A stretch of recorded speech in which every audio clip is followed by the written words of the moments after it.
台湾俗语有一句讲，有嘴讲别人，无嘴讲家己。明明警方拢咧宣导讲，你若无让这个过路人会开罚单，想要到讲新北市。新北市有一台警察车，伫顶个月27经过路口时，直接就驶过人行道，无让伫斑马线顶面。 准备要过车路的学生囡仔，互人面甲变过，当时后壁驾驶看甲袂做，直接伫路口就停落来。华视新闻的记者实际登到现场，发现讲车无号灯、无标志，这个过路人过一个大路，拢爱提心吊胆。这个代志发生后，所属的海山分局有做出回应，原言已经依照违反道交条例上悬，加罚3600块，同时记一摆的新界。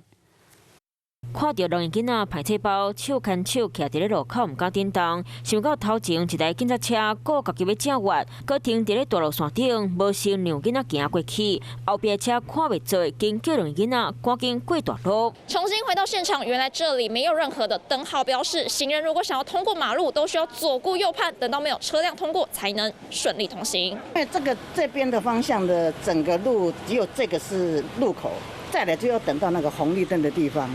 所以这边出入的车子真的是相当多，赶时间不小心，像我儿子就在那边车祸2次了，那是其次，重点是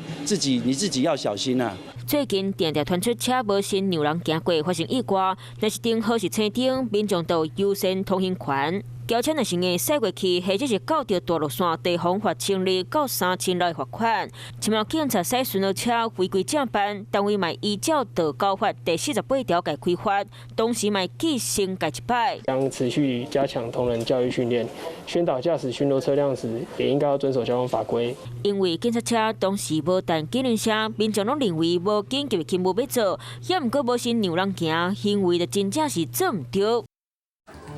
华视新闻看起来，赶快订阅我们的华视新闻 YouTube 频道，欢迎按赞、订阅、开启小铃铛，最新最及时的资讯要提供给你。